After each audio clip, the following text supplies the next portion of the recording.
Imagine a quiet Victorian nursery. A child is coughing, and the parents are desperate for relief. They reach for the most trusted bottle on the shelf, a syringe called Dr. Percy's Safe Remedy.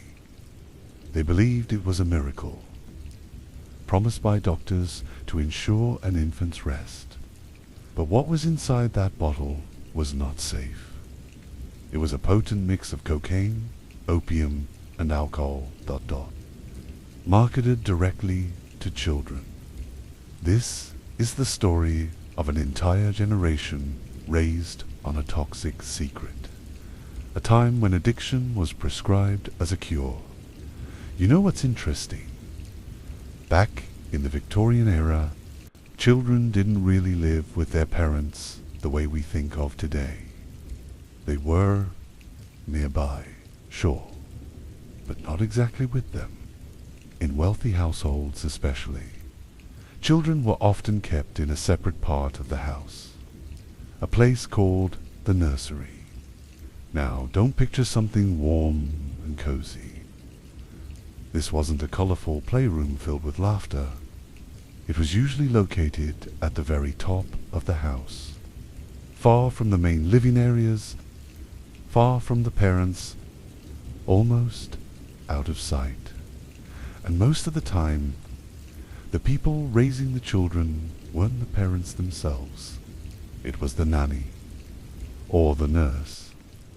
The mother, she might visit, occasionally, but daily care, that wasn't really her role, which sounds strange now, right? But back then, this was considered proper, even ideal. Children were meant to be quiet, disciplined, controlled. Too much affection was actually seen as dangerous. People believed it could make a child weak, spoiled, emotionally unstable. So instead of comfort, what many children experienced was distance, silence, routine, and sometimes neglect that didn't look like neglect. Now imagine being a baby in that world. You can't explain what you feel. You can't say you're in pain. All you can do is cry. And crying, that was a problem. Because in a quiet, well-run household, noise wasn't just annoying, it was unacceptable. So when a baby cried for too long, something had to be done, quickly, efficiently, without disrupting the order of the house. And this is where things start to get uncomfortable, because the solution wasn't always comfort, it wasn't always patience, and it definitely wasn't always safe. Let's go back to that night, the one we imagined earlier. A mother sits in the nursery, holding her baby. She's exhausted, not just tired, completely drained. Maybe she hasn't slept properly in days. The baby is crying non-stop. Sharp, desperate cries.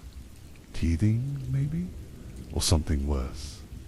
She rocks him gently, over and over again. Nothing works. The crying continues, louder, more frantic. At some point, you can almost feel the panic building in the room, because this isn't just about the baby anymore.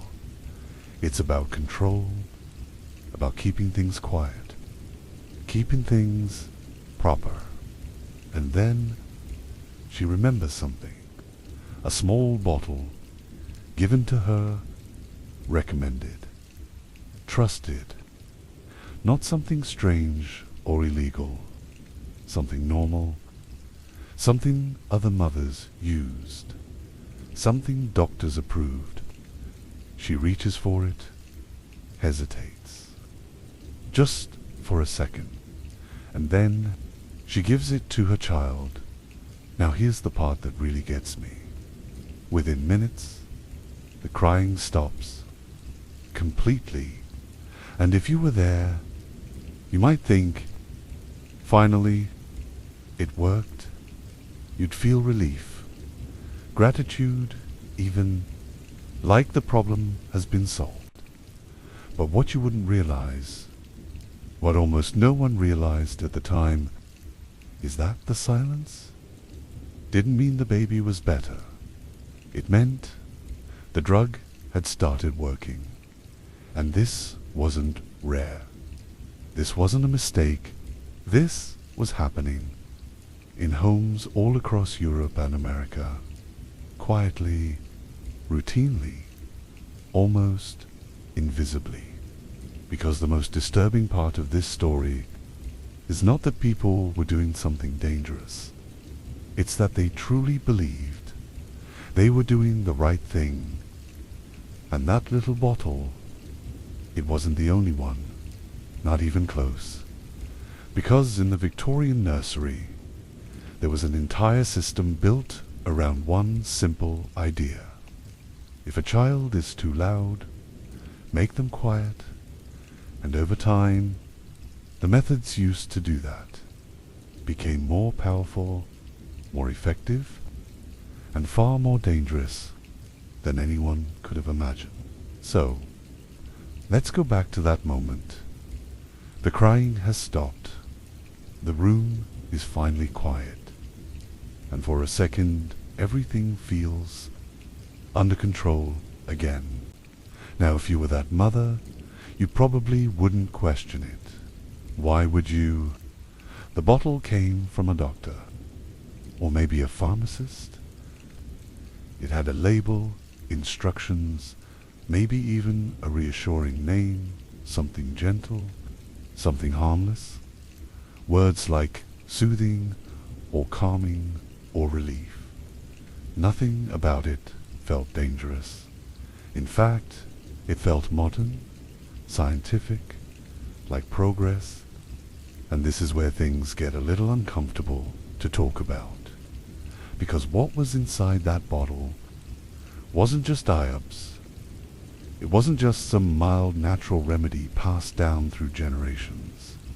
It was something much stronger, something that, today, would immediately raise alarms. Back then, one of the most common ingredients in children's medicine was opium. Yeah, actual opium. The same substance people now associate with addiction. Overdoses and entire crises. Was once quietly given to babies. Not in secret. Not illegally, but openly. Sold in pharmacies. Recommended in magazines. Even advertised to mothers as a solution for restless children. And it didn't stop there. There was something called laudanum, liquid form of opium mixed with alcohol. It was everywhere. Adults used it for pain, for anxiety, for sleep, and children, they got smaller doses, but still enough to have an effect. A strong effect because opium doesn't just relieve pain. It slows the body down. It calms the nervous system. It makes you drowsy. And in higher amounts, it can make you very, very still. Now imagine giving that to a baby who won't stop crying. Of course, the crying stops. But not because the baby feels better, because the baby becomes sedated. And here's the part that's really hard to process. This wasn't considered wrong. It wasn't seen as neglect. It wasn't abuse. It was normal parenting advice. Mothers were told, sometimes directly, sometimes indirectly, that a quiet child was a healthy child, a well-behaved child, and if medicine could help achieve that, then why not use it? You have to remember, the Victorian era was obsessed with control, order, appearances. A household that ran smoothly was a sign of success. of discipline, of respectability, and a screaming baby that disrupted everything. So instead of asking, why is the baby crying, the question often became, how do we stop it? Quickly, a medicine offered an answer. A very effective one, but also a very dangerous one, because the dosing, it wasn't precise, not like today. There were no strict regulations, no standardized measurements, no warnings printed clearly on the label. Sometimes the same product could vary in strength from one bottle to another, which means one dose might make a baby sleepy, and another could do something much worse. There are real historical records of infants who simply never woke up after being given these soothing remedies. And what's even more disturbing is that in many cases, the connection wasn't immediately made. It was just seen as unfortunate, tragic, yes, but not suspicious, because no one expected the medicine to be the cause. Medicine was supposed to help. That was the whole point. And yet, quietly, behind closed nursery doors, something else was happening. Something people didn't fully understand yet. Dependence. You see, these substances don't just calm you once. The body gets used to them, builds a tolerance, which means over time the same dose becomes less effective. So what do you do when the baby starts crying again? You give a little more, and then a little more after that, not out of cruelty, not out of ignorance in a malicious way, but because nothing else seems to work, and because every trusted source, from doctors to advertisements, keeps telling you that it's safe, that it's normal, that it's the right thing to do. Now imagine being a parent in that situation. You're exhausted, you're overwhelmed, you're trying to do your best, and the one thing that consistently brings peace to your home comes from that bottle. Would you question it, or would you trust it? Most people trusted it, and that trust is what made all of this possible. Because once something becomes normal, it stops being questioned. It blends into everyday life. It becomes invisible. And that's exactly what happened in Victorian nurseries. Entire generations of children were raised in environments where powerful drugs were part of daily care, not hidden, not rare, but routine. And the scariest part, this was just the beginning. Because as the years went on, the demand for these solutions didn't go away. It grew, which meant companies, pharmacists, manufacturers, entire industry started paying attention. They saw an opportunity, a market. Parents needed quiet children, and they were willing to trust anything that promised to help. So the products became more refined, more targeted, more widely available, and eventually more dangerous. Because what started with opium would evolve into something even stronger, something more concentrated, something that would move beyond nurseries and into the entire culture of medicine. But we're not there yet. Right now, we're still in that quiet room. The baby is asleep. The mother finally rests, and everything seems fine. But underneath that silence, something has already begun. A pattern, a dependence, a system built not on understanding children, but on controlling them. And once that system is in place, it's very hard to undo. Now here's where things take a different turn. Up until this point, you could still tell yourself that everything we talked about was just the result of limited knowledge, that people simply didn't know any better, that mothers were doing what they thought was right, that doctors were working with what they had. And to be fair, that's partially true. But then something else enters the picture, something much bigger. Business, because at some point in the late 19th century, companies began to realize something very important. Parents were desperate, and desperation creates demand. Comma. Now think about it for a second. If you were living in a time where babies cry constantly, where medical knowledge is still developing, where sleep is rare and exhaustion is normal, and suddenly someone offers you a simple solution in a bottle, something that promises peace, quiet, and rest, you wouldn't just consider it, you would want it immediately. And that's exactly what these companies started to offer. Products specifically designed for children, not just general medicine, but targeted solutions marketed directly to mothers, packaged in small, convenient bottles, with labels that sounded gentle, almost comforting. Names like soothing syrup, mother's friend, infant's quietness. You don't even need to know what's inside to feel reassured by those names, right? That's the point. Because the marketing wasn't about transparency. It was about emotion. It was about trust. One of the most famous examples was something called Mrs. Winslow's soothing syrup. It was incredibly popular, widely sold in both the United States and Britain, and it was specifically advertised for teething babies.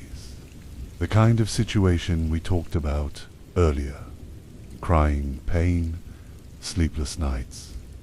The exact moment where a parent is most vulnerable. Now here's the shocking part.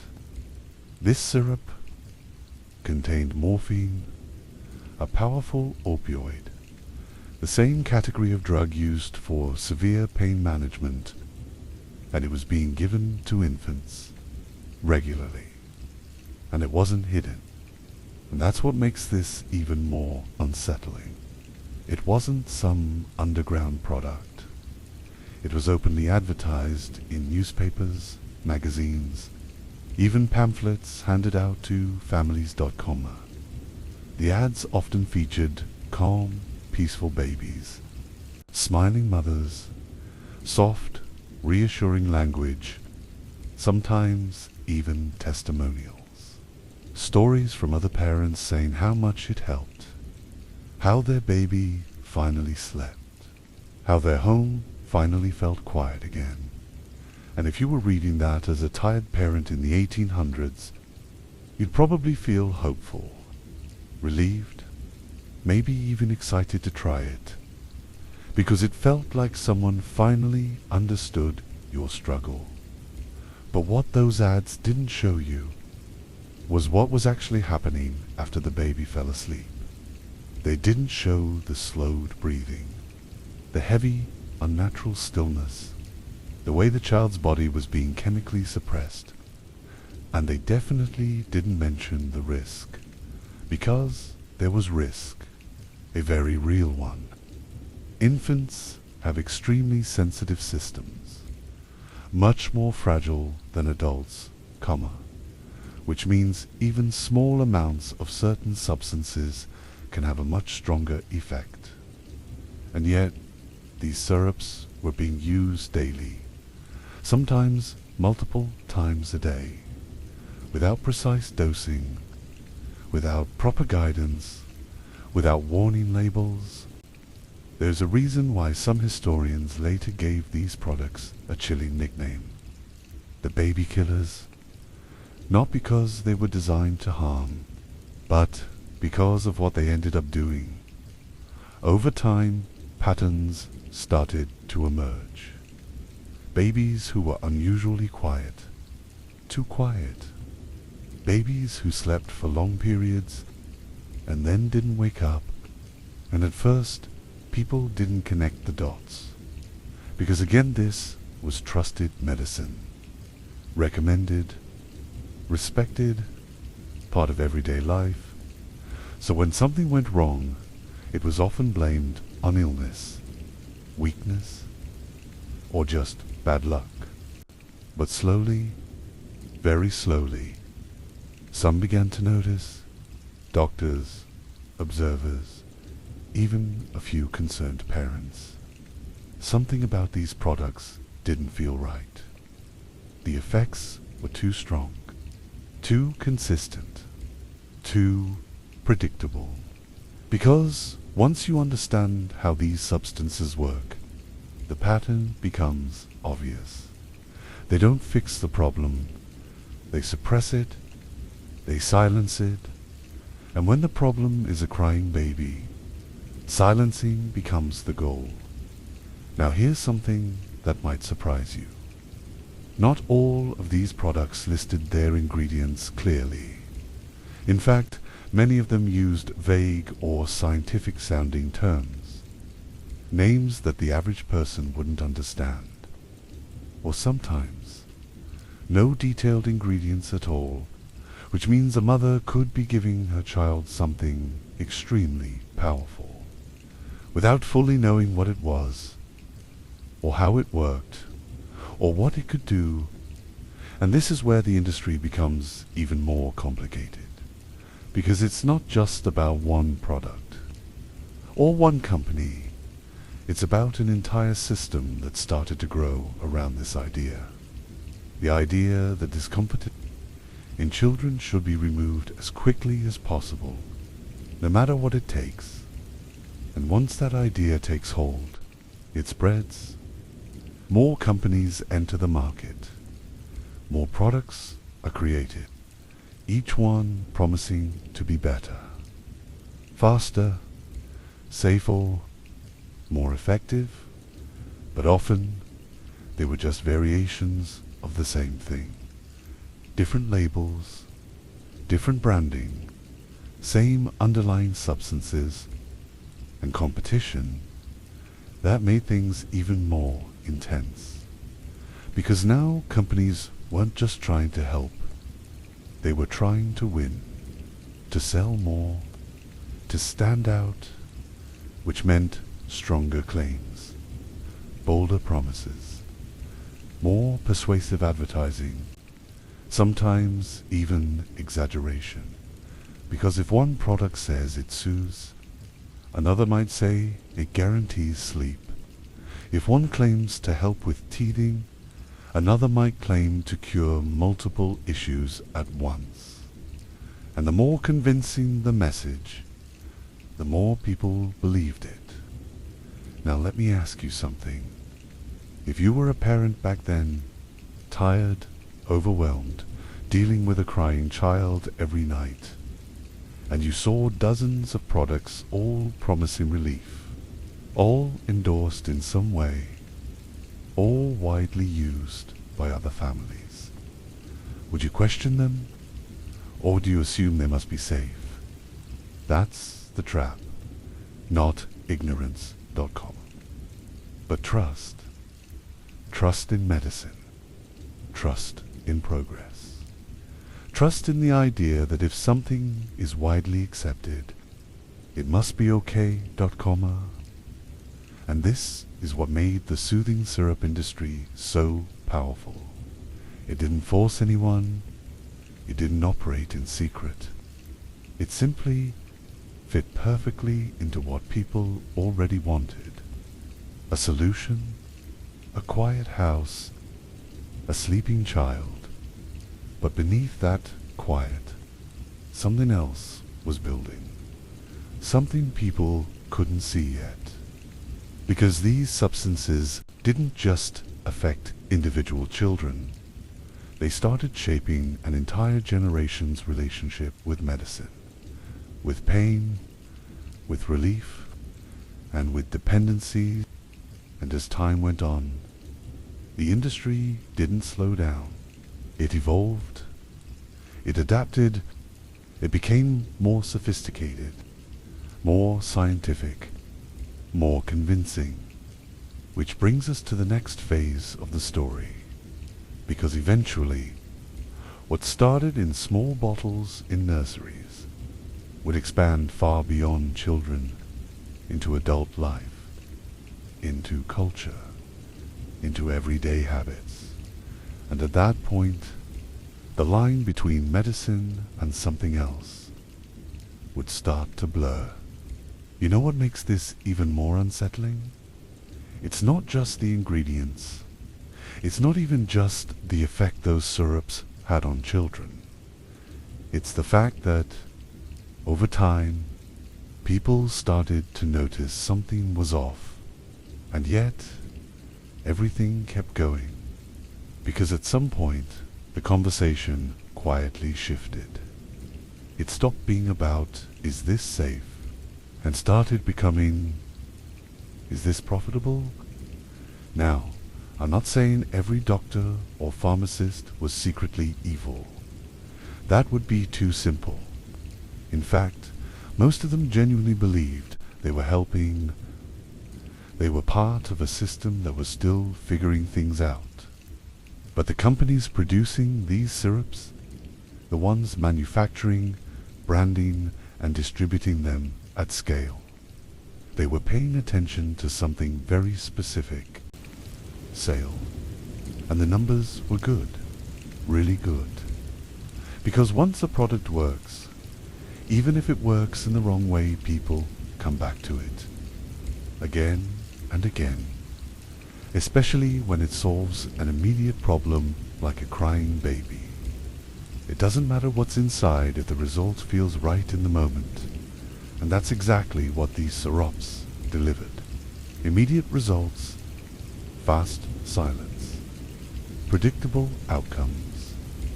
From a business perspective, that's perfect. Now here's where things get a little darker. Because instead of slowing down when concerns started to appear, the industry did something else. It leaned in, more advertising, more distribution, more trust-building.com. They doubled down. You start seeing ads that don't just sell a product, but sell a lifestyle. Images of peaceful homes, calm mothers, perfectly behaved children, almost like a promise. If your life doesn't look like this, you're missing something. And right there, in small print, or sometimes not even mentioned at all, is the product, the solution. And think about the psychology behind that. This wasn't just about medicine anymore. It was about identity.com, about being a good mother, because if your baby was constantly crying, if your household felt chaotic, if you couldn't keep things under control, it could start to feel like a personal failure. And these products quietly offered a way out, not by fixing the root problem, but by removing the symptom. Now let me ask you something honestly. If something instantly made your life easier, but you didn't fully understand how, would you question it? Or would you just accept a relief?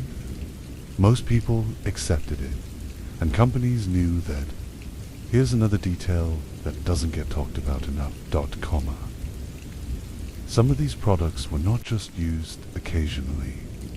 They became part of daily routines. Morning doses, afternoon doses, nighttime doses, almost like feeding schedules. Except instead of nourishment, it was sedation. And over time, something subtle started happening. Children weren't just being calmed. They were being conditioned, their bodies adjusting to the presence of these substances, which means when the syrup wasn't given, they could become more restless, more irritable, more difficult to soothe. And what does that lead to? More use, more dependence. More sales. It's a cycle. And once it starts, it feeds itself. Now, here's something that might surprise you. There were actually early warnings. Not loud ones, not widespread, but they existed. A few medical journals, some cautious voices, people who began to question why certain children seemed unusually lethargic, or why some cases of infant death didn't fully make sense. But those voices, they were small, and they were easy to ignore, because they didn't match the dominant narrative, the narrative of progress, of modern medicine, of solutions in bottles. And here's the uncomfortable truth. When something is both profitable and widely accepted, it becomes very difficult to challenge. Not because people are evil, but because changing it would require admitting something painful, that what you've been trusting might be harmful, that what you've been giving your child might not be safe, and that's not an easy thing to face. So instead of confronting it, the system keeps moving, quietly, efficiently, almost invisibly, and this is where the idea of normal becomes dangerous, because once enough people accept something, it stops feeling strange, it stops raising questions, it becomes part of life. Think about it. Entire shelves of pharmacies were filled with these products. Different brands, different labels, but similar effects, and no clear warning signs. No red flags big enough to stop everything. Just small hints, scattered here and there, and in the middle of all this, the children remained silent. Literally. Now, I want you to really sit with that for a second. Because the goal was never to understand the child. It was to manage them, to control the noise, to maintain order, and when control becomes the priority, anything that helps achieve it becomes justified, even if it comes with hidden consequences. But here's where things start to shift again, because eventually, this model, this way of thinking doesn't stay limited to children. It expands. The idea that discomfort can be quickly solved with a substance. The belief that relief should be immediate. The trust that whatever is sold as medicine must be safe. All of that starts spreading beyond the nursery, into adult life, into daily habits, into society itself. And when that happens, the scale changes completely, because now we're not just talking about a crying baby. We're talking about an entire culture becoming comfortable with chemical solutions. And this is exactly the environment that allowed the next phase to happen.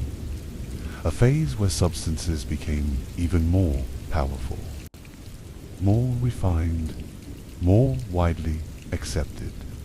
And one of those substances would soon be seen not just as medicine, but as something revolutionary, something modern, something almost miraculous. But like everything we've seen so far, the reality behind it was very different. You know what's strange? Just when people were starting to feel a little uneasy about the things they were using, when small doubts began to appear, when a few voices started asking quiet questions, something new arrived. And instead of making people more cautious, it did the opposite. It made them excited, because in the late 19th century, the world was changing fast. Really fast. Science was advancing. Cities were growing. New inventions were appearing everywhere. Electric lights, telephones, modern medicine. There was this feeling, this strong belief that humanity was entering a new era. A smarter era, a more advanced one, and with that belief came something powerful. Confidence. People trusted science deeply. So when a new substance was introduced, something described as refined, modern, and scientifically studied, people didn't hesitate. They leaned in. This substance came from a plant that had been used for centuries in South America, but now it had been extracted, purified, turned into something that looked clean, precise, controlled, no longer raw plant, but a product of science. And that substance was cocaine. Now, I know what you're thinking. Today, that word immediately feels heavy, dangerous, illegal. But back then, it was the opposite. Cocaine wasn't seen as a threat. It was seen as a breakthrough. Doctors praised it. Scientists studied it. Pharmacists sold it. And people used it openly. One of the reasons it became so popular so quickly was because of how it made people feel. Unlike opium, which slowed things down, cocaine did something different. It energized you, made you feel alert, focused, confident, almost like everything became easier. Imagine living in a time where fatigue was constant. Long work hours, limited rest, physical exhaustion as part of daily life. And suddenly, there's something that makes you feel awake again. Clear-headed, alive. Of course, people were interested. But here's where it gets even more interesting. This wasn't just for a specific group. It wasn't limited to certain people. Cocaine crossed boundaries. Social class, profession, lifestyle. It didn't matter. Everyone from laborers to intellectuals became curious about it. Even respected figures in the medical world began experimenting with it. One of them was Sigmund Freud. At the time, he was still building his career, trying to make a name for himself. And when he encountered cocaine, he saw potential. A lot of it. He wrote about it, spoke highly of it, described its effects in a very positive light. He believed it could help with depression, with fatigue, even with addiction to other substances like morphine. Think about that for a second. A drug being promoted as a solution to other drugs. That sounds familiar, right? And again, this wasn't hidden. It wasn't controversial. It was discussed openly in scientific circles, published, shared, which only increased public trust. Because if respected experts were talking about it positively, why would anyone doubt it? And it didn't stop with doctors. Soon, cocaine began appearing in products. Not just medicine, but everyday items, things people used regularly. Tonic drinks, energy boosters, even remedies for minor issues like headaches or low mood. It started blending into daily life. Quietly, smoothly, almost seamlessly. Now, here's something that might catch you off guard. At this stage, people didn't really talk about addiction the way we do now. The concept existed, sure, but it wasn't fully understood, especially not in relation to substances like cocaine. So instead of asking, can this become harmful over time? The focus was more like, does it work right now? And the answer? Yes. Very well. And when something works, people keep using it. But here's where things start to feel a little uncomfortable. Because while cocaine was being praised in adult circles, while it was gaining popularity in medicine and culture, the underlying pattern remained the same. Quick solutions, immediate effects, trust in substances over understanding.com. It's the same mindset we saw in the nursery. Just expanded.com. And that's important because it shows that this isn't just about one product or one mistake. It's about a way of thinking, a belief that discomfort should be eliminated instantly, that science always knows best, that if something is widely accepted, it must be safe. Now imagine that belief spreading across society.com, not just among parents, but among doctors, scientists, businesses. What happens next? Well, the scale increases, the influence grows, and the consequences, they take longer to notice. Because unlike opium syrups in nurseries, where the effects were quiet and contained, cocaine was everywhere, visible, celebrated, even admired. And when something becomes admired, it becomes even harder to question, but beneath that admiration, something familiar was happening again. Dependence, not immediately obvious, not dramatic, but gradual, subtle. Because substances like this don't announce their risks up front. They build over time, slowly, quietly, and by the time people begin to notice, it's already part of the system. And that's exactly where we are in this moment of the story. Right at the point where everything still feels exciting, promising, full of potential. Before the cracks begin to show, and when they do, they won't just affect individuals, they'll affect industries, reputatives, entire systems of trust. But we're not there yet. Right now, people still believe, still trust, still use, and some of the most surprising places this substance would appear are probably not what you'd expect, because soon it wouldn't just be in medicine. So let's pause for a second. At this point in the story, cocaine is everywhere. Doctors are talking about it.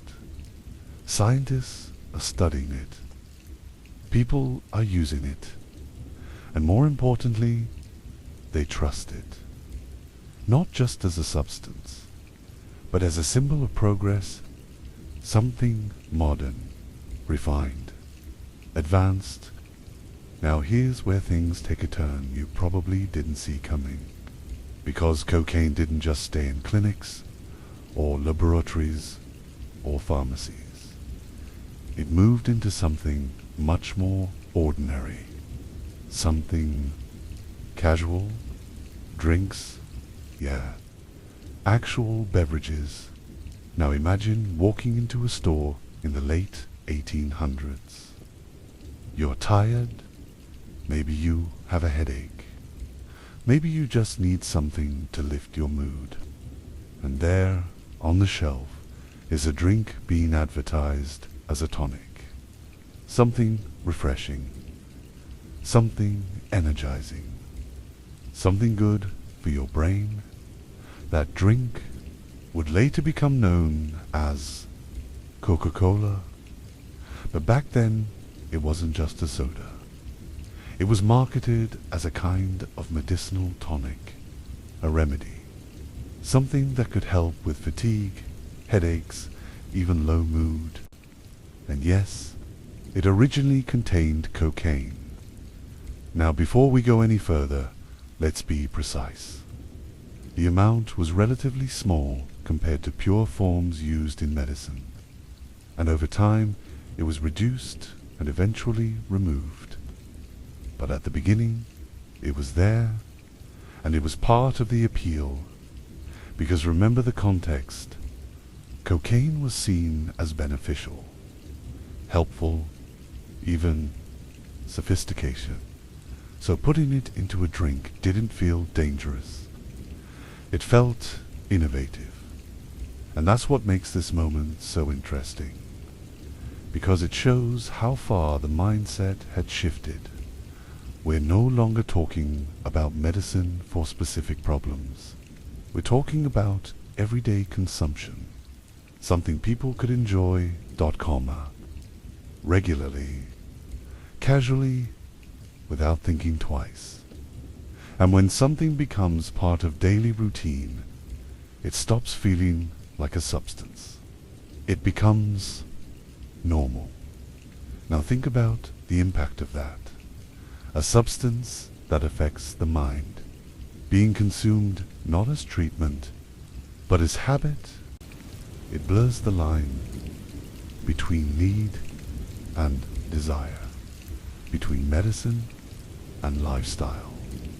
And once that line is blurred, it's very hard to draw it again. Here's another detail that's easy to miss. Products like this weren't just sold for their effects. They were sold for how they made people feel about themselves. Energetic, focused, productive. Modern, it's subtle but powerful, because now the product isn't just solving a problem, it's enhancing identity. And when a product becomes tied to identity, people don't just use it. They defend it, they normalize it, they integrate it into their lives. Now let's connect this back to everything we've talked about so far. In the nursery, substances were used to control behavior, to create silence, to maintain order. In adult life, substances are now being used to boost performance, to increase energy, to improve mood, different purpose. Same pattern, quick results, immediate effects, long-term consequences. Not fully understood, and once again the system supports it, encourages it, expands it. Because businesses see opportunity, consumers see benefit, and science, at least at this stage, seems to approve. So the cycle continues. Now here's where things start to feel a little uncomfortable again, because just like before, not everyone was completely unaware. There were hints, early signs, small observations. Some people noticed changes in behavior, increased reliance, subtle shifts in mood when the substance wasn't present. But just like with the soothing syrups, those signals were easy to overlook, because the benefits were immediate, visible, and widely accepted. And when something feels good in the short term, it's very easy to ignore what might be happening in the long term. Now imagine this happening across an entire society. Millions of people exposed to substances in different forms. Some in medicine, some in daily consumption, all under the same belief that this is safe, that this is progress, that this is normal. And here's the part that really ties everything together. By this point in history, people had already become used to solving discomfort with substances. From crying babies to tired adults, different situations. same solution. And that's what made the next development possible. Because once a society becomes comfortable with one kind of substance, it becomes easier to introduce another, especially if it's presented as an improvement, a safer option, a better version, which is exactly what's about to happen next.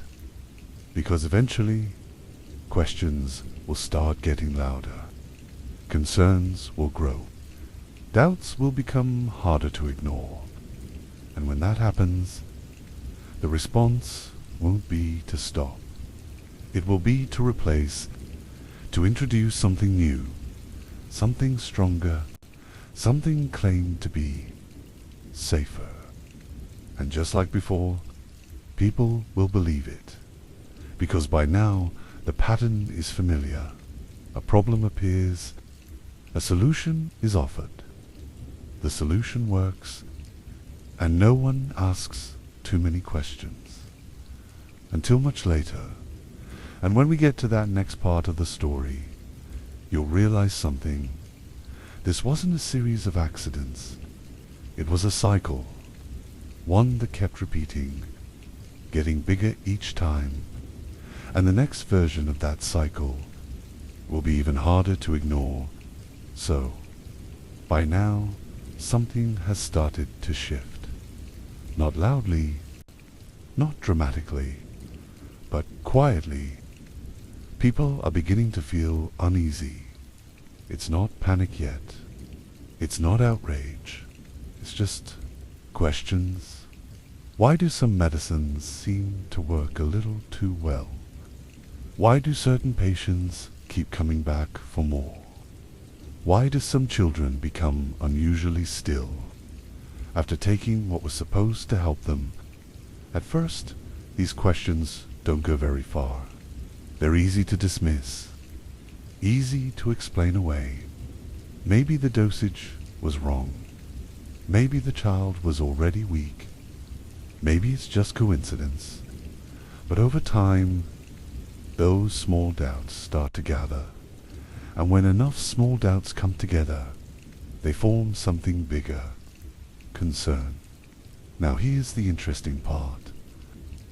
You might expect that once concern appears, everything slows down. That people become more careful, more skeptical. But that's not what happened. Instead, the system adapted. Because by this point, something had already been established. A pattern, a way of thinking. People had learned to rely on substances, to expect quick solutions, to trust that medicine, especially modern, scientific medicine, was always moving forward, always improving. So when concerns about certain substances began to surface, the response wasn't to step back. It was to move forward, to find something better, something stronger, but somehow safer. And this is where we enter a very specific moment in history. A moment that feels almost like a turning point. But not in the way you might expect. Because in 1898, inside a laboratory in Germany, something new was introduced. A compound that researchers believed could solve a growing problem. At this point, substances like morphine were widely used. Effective, yes, but also increasingly understood to have risks. Dependence, tolerance, the need for higher doses over time. So the goal became clear: find something that works just as well, without those downsides. And from a scientific perspective, that sounds reasonable, even responsible. So researchers began experimenting, refining, testing, until they found something that seemed promising. It was powerful, very powerful, stronger than morphine, more effective in relieving pain, faster acting, and according to early observations, it didn't appear to create the same kind of dependency, at least not immediately, which made it feel like a breakthrough. Because imagine what that means. A substance that keeps all the benefits, but removes the risks. That's not just useful, that's revolutionary, and that's exactly how it was presented. The company behind this development was Bayer. At the time, they were building a reputation, a name associated with science, with innovation, with modern medicine. So, when they introduced this new substance, people paid attention, doctors listened, pharmacists stocked it, the public trusted it, because it wasn't being marketed as something dangerous or experimental. It was presented as a solution, a refinement, an improvement over what came before, and the name they gave it, heroin.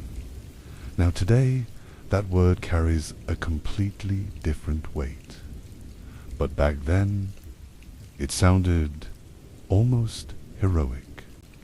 In fact, the name itself comes from the German word heroisch, meaning strong or powerful, which tells you a lot about how it was perceived. This wasn't something to be feared. It was something to be admired, and just like the substances before it, it didn't stay confined to one specific use. It began to spread. Initially, it was used as a pain reliever, but very quickly, it found another role. Cough medicine, especially for children. Now pause for a second, because this is where everything connects. We started in the nursery, with crying babies, with parents looking for relief, and now we're here again. A new substance, stronger than anything before, being introduced into the same environment, but this time with even more confidence, because now it's backed by science, by industry, by reputation, and more importantly, by the belief that it's safe. Now imagine being a parent at that time. You've already used other remedies. You've seen them work. You've trusted them. But now you're being told there's something better. Something modern. Something designed to avoid the problems of the past. Why wouldn't you try it? Why wouldn't you trust it? And that's exactly what happened. Heroin-based products began appearing in pharmacies, in bottles, in syrups, in forms that looked familiar. Easy to use .com, easy to measure, easy to trust. And just like before, they delivered results. Fast, effective, reliable. A coughing child would quiet down. A restless patient would relax. Pain would disappear. And once again, the outcome looked like success. But underneath that success, something else was happening. Something that felt very familiar. Because even though the substance had changed, the pattern hadn't. Quick relief, immediate effects, long-term consequences, not yet fully understood, and this is the part where the story becomes less about individual choices and more about systems. Because by now, we're not just dealing with one product or one company, we're dealing with an entire approach to medicine, an approach that prioritizes results, speed, effectiveness, sometimes at the cost of deeper understanding. And when that approach becomes widespread, it shapes everything, from how doctors prescribe to how patients expect to be treated. And once expectations are set, they're very hard to change. So even if small concerns start to appear, even if a few people begin to question what's happening, the system keeps moving because it has momentum. And momentum is powerful. It carries ideas forward, even when those ideas might need to be re-examined. And that's exactly where we are right now, at a point where everything still looks like progress, still feels like improvement, still seems like the right direction, before the consequences become impossible to ignore. Because, just like with everything we've seen so far, the real impact doesn't appear immediately. It builds slowly, quietly, until one day it becomes undeniable. So at this point, everything still looks like progress. The industry is growing. Doctors are prescribing with confidence. Parents are trusting what they're given. And heroin, this new and improved solution, is doing exactly what it promised. It works. Coughs disappear. Pain fades. Restlessness turns into stillness. And for a while, that's enough, because results are visible, immediate, convincing. But here's the thing about results like that. They don't tell the whole story, because what happens after the effect wears off, that's where things start to change. At first, it's subtle, easy to ignore. A patient who seems to need the medicine more often, a child whose symptoms come back stronger than before, a dose that doesn't seem as effective as it used to be. Nothing alarming on its own, nothing that immediately signals danger. But when you step back and look at the pattern, it starts to feel familiar, because we've seen this before. With opium, with morphine, and now with heroin, the body adapts. Quietly, gradually, what once worked with a small amount now requires a little more, and then a little more after that. Not because people are careless, but because they're trying to recreate the same relief, and when relief becomes the goal, increase becomes the method. Now imagine this happening across thousands of people. Different ages, different conditions, different reasons for using the same substance. The pattern doesn't stay isolated. It spreads. Doctors begin to notice something unusual. Patients returning sooner than expected, asking for refills, describing a kind of discomfort that doesn't quite match the original illness. But here's the difficult part. At this stage, it's still not fully understood, because the idea that a modern, refined medicine could create dependence feels contradictory. It doesn't fit the narrative. So instead of immediately recognizing the pattern, many try to explain it differently. Maybe the illness is worse than we thought. Maybe the patient is unusually sensitive. Maybe the treatment just needs adjustment. And so the system continues. But underneath it, something is building. Something that can't be explained away forever. Because eventually, the signs become harder to ignore. Patients who don't just use the medicine, but rely on it, not just for the original problem, but for a sense of normalcy. Without it, something feels off, uncomfortable, incomplete. And that discomfort, it becomes a reason to continue. Now bring this back to the nursery for a second. Because while all of this is happening in adult medicine, similar patterns are quietly unfolding in children.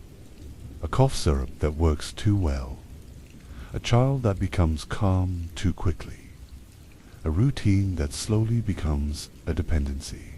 And once again, the outcome looks like success, but the reality underneath is something else entirely. Now here's where things start to feel heavier, because as more cases appear, as more patterns become visible, some people begin to connect the dots. Not everyone, but enough to raise questions, serious ones. What exactly is in these medicines? How do they really work? And why do they seem to create the very problems they were meant to solve? And once those questions are asked, they can't be easily silenced. But that doesn't mean they're immediately answered, because answering them would require something difficult. Accountability from companies, from doctors, from an entire system that has built itself on trust. And when trust is at stake, there's resistance, not necessarily malicious, but protective, because admitting a mistake at this scale isn't simple. It affects reputations, industries, entire ways of thinking. So instead of immediate change, what we get is tension, a slow push and pull between growing concern and established belief. And during that tension, people are still using these substances, still trusting them, still relying on them, because from their perspective, nothing has officially changed. The labels still look the same. The recommendations still come from trusted sources. The results still feel real. So why stop? And that's what makes this moment in history so unsettling, because we can see what's happening clearly, but the people living in it can't fully see it yet. They're inside the system, and systems don't collapse instantly. They crack slowly, and those cracks are starting to spread, because soon something will happen that changes everything. Not a discovery, not a new invention, but a realization, a collective moment where the questions become too loud to ignore, where the patterns become too obvious to dismiss, and where the truth can no longer stay hidden behind trust, branding, or belief. But when that moment comes, it won't be clean, it won't be controlled, because the damage will already be there, and the only question left will be, why did it take so long to see it? So here's the moment where everything starts to feel different. Not immediately, not all at once, but slowly, like something shifting under the surface. Because up until now, the entire system has been running on one thing: trust. Trust in doctors, trust in science, trust in the idea that progress always moves forward and never backward. And for a long time, that trust was enough to keep everything in place. Even when small signs of something being wrong started to appear. But the problem with patterns is that eventually they become too consistent to ignore. Doctors began noticing patients who didn't behave the way they were supposed to. Treatments that should have been temporary were becoming long-term. People weren't just getting better, they were coming back, again and again, and not always for the same reason they started. There was something else happening, something harder to define, a kind of dependence that didn't fit neatly into the medical understanding of the time. And it wasn't just doctors. Journalists started asking questions too, because once you step outside the system, Once you're not directly involved in prescribing or selling or trusting these substances, you begin to see things differently. You start to notice contradictions.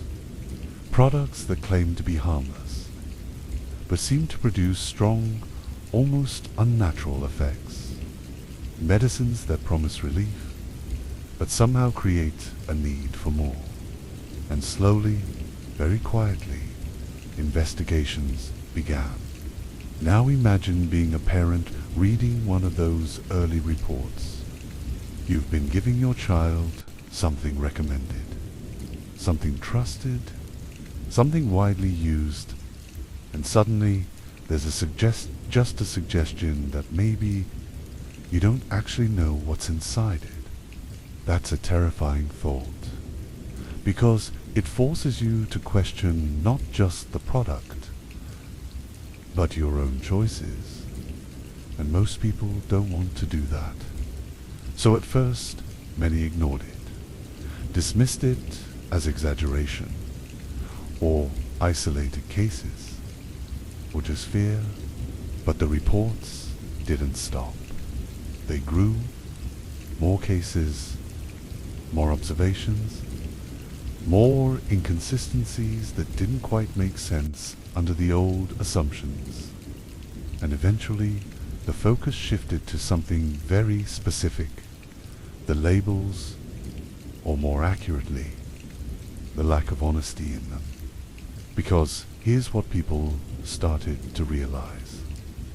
Many of these products didn't clearly state what they contained. Some used vague terminology. Others used scientific names that meant nothing to the average person. And some didn't list key ingredients at all.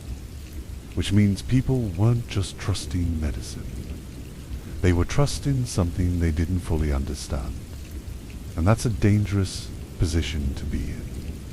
Because when information is incomplete, trust becomes blind.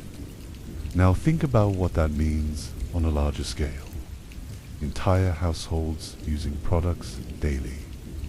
Parents giving doses to children.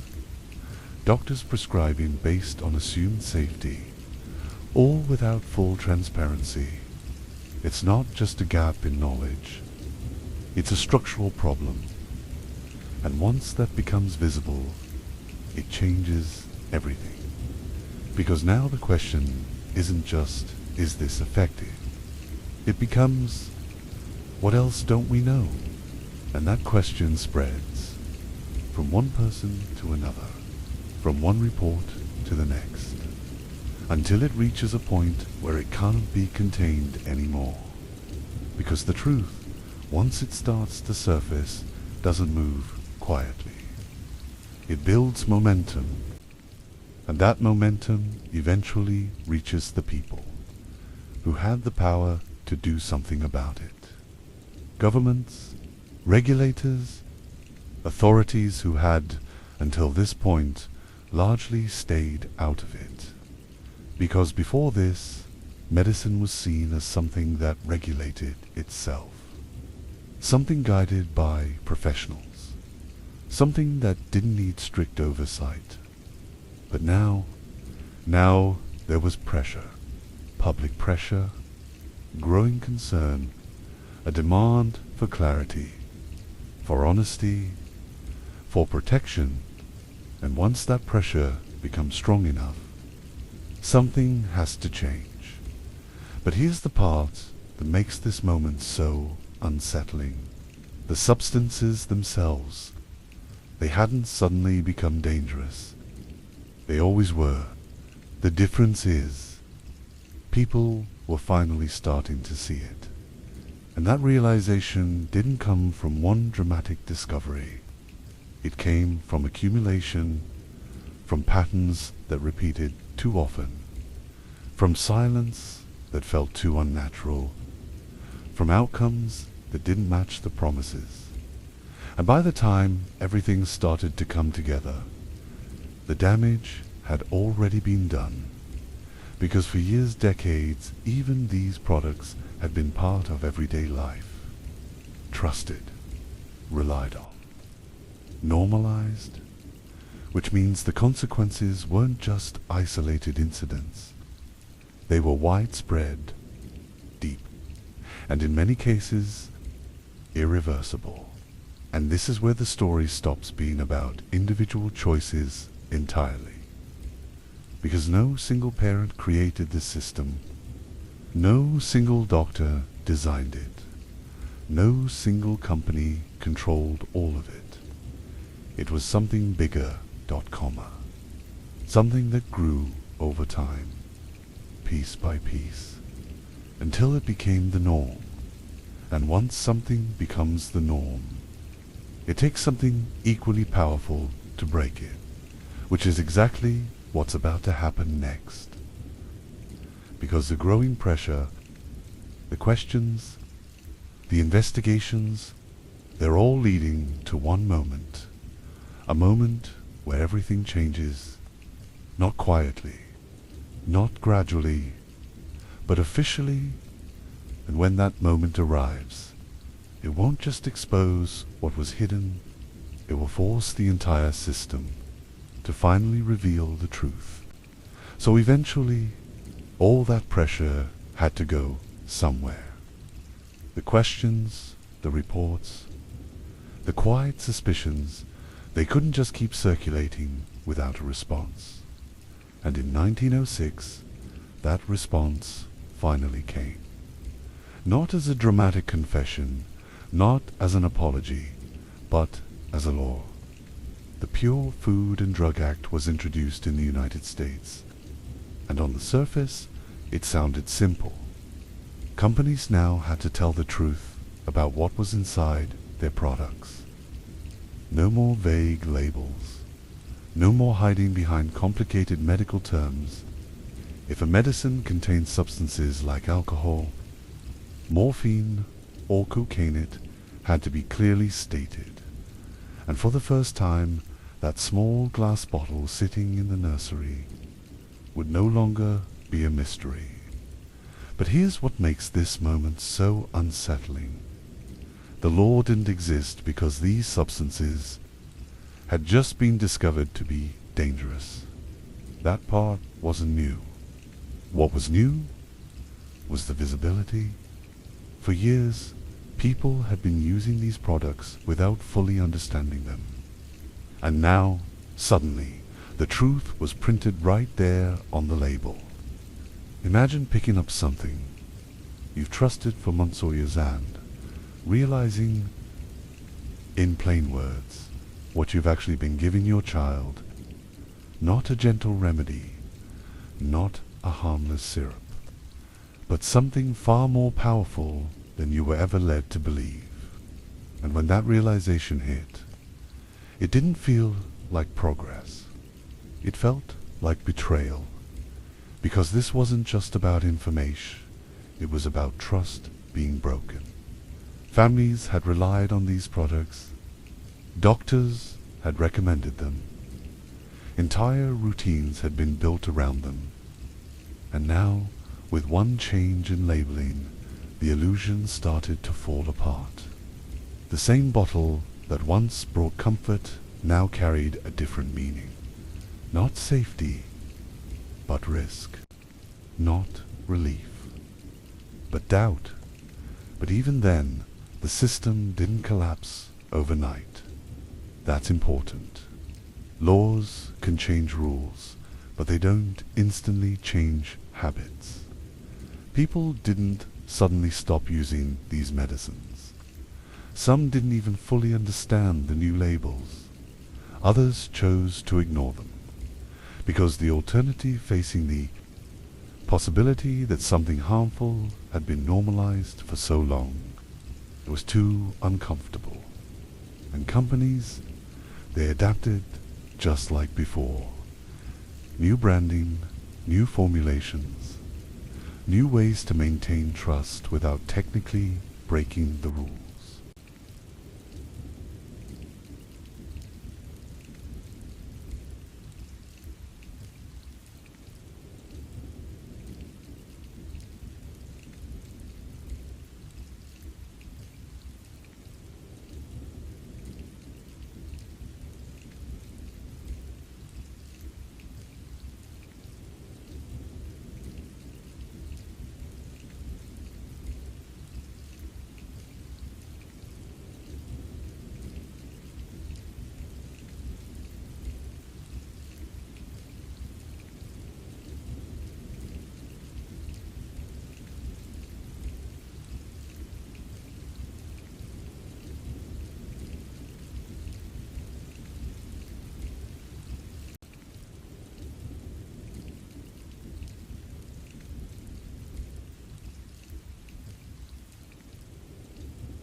Now here's the part that's easy to overlook.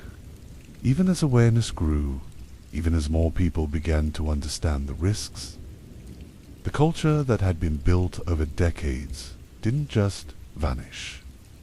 It lingered. The expectation of fast relief, the belief that medicine should work immediately, the habit of turning to substances before fully understanding the problem.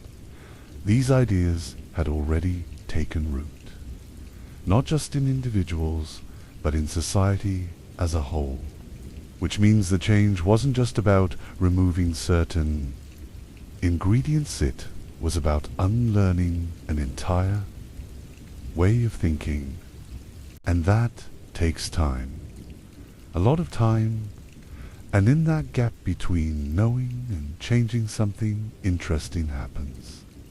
New solutions begin to appear, new products, new substances, all presented with the same familiar promise, just with a different face, safer, better, more advanced. And by now, you can probably see the pattern clearly. It doesn't end with one law. It doesn't end with one correction. Because once a system like this exists, it doesn't disappear, it evolves. And what comes next won't feel like a repeat. But if you look closely, it follows the exact same logic, just dressed in a more modern form. So after the truth came out, after labels became honest and people slowly started to realize what had been hiding in plain sight, you might think the story would finally settle down, that things would become safer, more controlled, more cautious. And in some ways, they did. Certain substances were reduced, some were eventually removed or restricted. Awareness grew, medicine became more structured, more regulated. But here's the part that's easy to miss. While the ingredients began to change, the mindset didn't, because by this point, something deeper had already been established. A habit, not just of using medicine, but of expecting it to work instantly.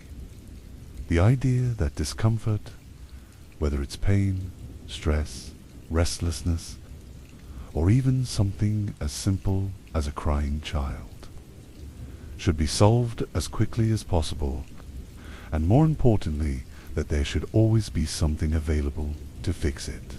That expectation didn't disappear with new laws. It stayed, quietly shaping how people approached problems, how they treated symptoms, and how they defined relief. And this is where things become more subtle, and in some ways, more complex. Because now, the danger isn't hidden in secrecy, it's hidden in familiarity. People begin to trust the system again, but this time with the assumption that everything has been fixed, that the mistakes of the past have been corrected, that what's available now is fundamentally different. And while that's partially true, it's not the full picture, because even safer systems can still carry risk, especially when the underlying behavior remains unchanged. So what you end up with is a new kind of normal, one where substances are more controlled, more studied, more regulated, but still deeply integrated into everyday life, still relied on, still expected to deliver quick results, and the cycle continues, just in a quieter, more refined way, because at its core, the question hasn't really changed. People are still asking the same thing they were asking in the 1880s, just in a different form. How do we make this discomfort go away? Right now. And as long as that question stays the same, the system built to answer it will keep evolving to meet it. So by now, if you step back and look at everything we've gone through, a pattern starts to feel impossible to ignore. It doesn't matter whether we're talking about opium in nursery syrups, cocaine in tonics, or heroin presented as a safer alternative. The details change. The names change, the packaging changes, but the structure underneath stays exactly the same. A problem appears, usually something uncomfortable, something difficult to manage. Then a solution is introduced, fast, effective, reassuring. People trust it because it works. And for a while, everything seems fine. Until slowly, quietly, the consequences begin to surface. And by the time they're fully understood, the system has already moved on to the next solution. What makes this cycle so powerful isn't just the substances themselves, it's how well they fit into human behavior. Because if you think about it, the desire behind all of this is completely understandable. No one wants to see their child in pain. No one wants to live with constant discomfort, exhaustion, or stress.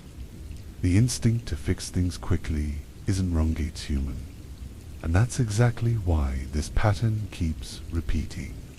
Because every new product, every new breakthrough, doesn't just offer a chemical effect. It offers emotional relief. The feeling that things are under control again, that the problem has been handled. Now here's where it gets a little more uncomfortable. Because once that emotional relief becomes part of the equation, it becomes much harder to question the method. You're not just evaluating a substance.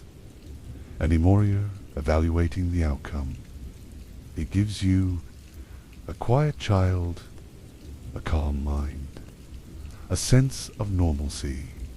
And when those outcomes feel positive, immediate, and reliable, the deeper questions tend to fade into the background. Not because people don't care, but because the alternative losing that sense of control feels worse. And this is why each new generation believes, at least for a while, that this time is different, that the mistakes of the past have been learned from, that the current solutions are safer, smarter, more refined. And again, there's some truth in that. Medicine does improve. Knowledge does grow. But the underlying assumption that there is always a quick, external solution for discomfort remains largely untouched. And as long as that assumption exists, it creates space for the cycle to continue, just in more sophisticated forms. So when we look back at the Victorian nursery, it's easy to feel a sense of distance, to think they didn't know any better. But the more you follow the pattern forward, the less distant it feels. Because the real story isn't just about what they used, it's about how they thought. And that way of thinking, the need for immediate relief, the trust in convenient solutions, the belief that progress always equals safety, that doesn't stay in the past. It moves forward, it adapts, and in many ways, it's still with us, just harder to recognize. So by this point, the pattern is already there. Clear, repeating, almost predictable if you know where to look. But here's what makes it so difficult to break.